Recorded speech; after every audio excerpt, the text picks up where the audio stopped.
નમસ્તે મિત્રો, દેશી સ્વાદ ચેનલમાં તમારું સ્વાગત છે। જ્યારે પણ કંઈક ગળ્યું ખાવાનું મન થાય ત્યારે આ બેસ્ટ ઓપ્શન છે।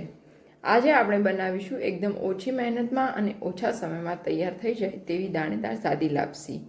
આ રીતે લાપસી બનાવીશું તો તેને તળવાની જરૂર નહીં પડે। હવે સામગ્રીમાં જોઈએ તો 1 વાટકી આપણે ઘઉંનો કરકરો લોટ લીધેલો છે, તેનાથી અડધી વાટકી ગોળ લીધેલો છે। ગોળની જગ્યાએ તમે ખાંડ પણ વાપરી શકો છો। 1 વાટકી ઘઉંના લોટ પ્રમાણે તેનાથી થોડું ઓછું પાણી લઈશું। જો વધારે પાણી લઈશું તો આપણી લાપસી ચીકણી બનશે। હવે ઘઉંના લોટને મોણ આપવા માટે આપણે 2 થી 3 ચમચી ઘી લીધેલું છે। ઘીની જગ્યાએ તમે થોડું તેલ પણ વાપરી શકો છો। હવે ગાર્નિશિંગ માટે આપણે થોડા કાજુ અને થોડી બદામ લઈશું। આ સામગ્રી પ્રમાણે આપણે બનાવીશું છૂટી અને દાણેદાર લાપસી। પછી આપણે એમાં થોડો ગોળ બી નાખીશું। હવે આપણે લોટ લઈશું, તેમાં ઘી નાખીશું,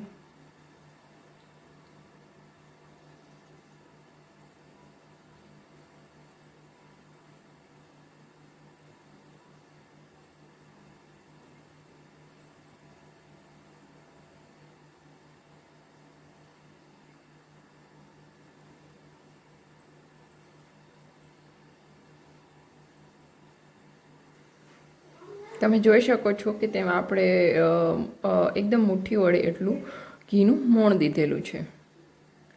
હવે તમે જોઈ શકો છો આપણું પાણી ઉકળી ગયું છે, તેમાં આપણે મોણ દીધેલો લોટ નાખીશું।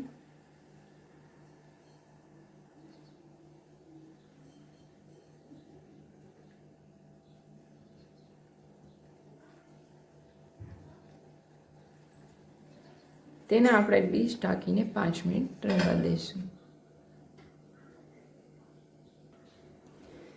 હવે આપણે 5 મિનિટ થઈ ગઈ, લાપસી જે છે એ શેકાઈ ગઈ છે સરસ।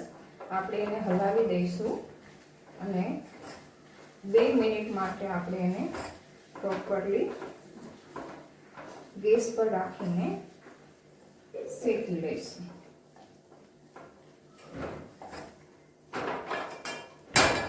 એમાં આપણે 1 ચમચી ઘી નાખીશું, બચાવેલું છે મોણ તેતી વખતે।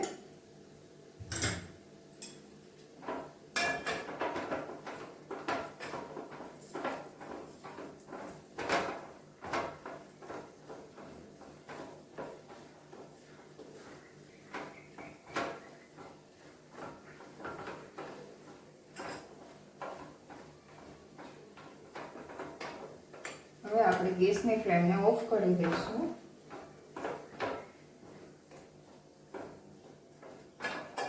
તમે જોઈ શકો છો આપણી લાપસી એકદમ છૂટી અને દાણેદાર બનેલી છે।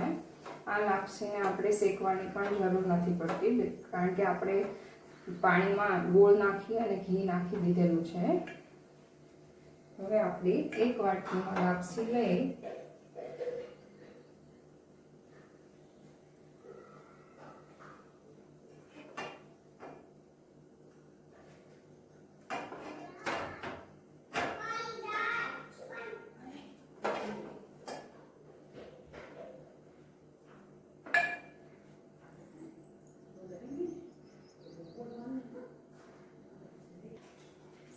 હવે આપણી લાપસી તૈયાર છે। આમાં આપણે ગાર્નિશિંગ માટે થોડા કાજુ, થોડી બદામ અને તમને પસંદ હોય તો તમે વરિયાળી પણ નાખી શકો છો।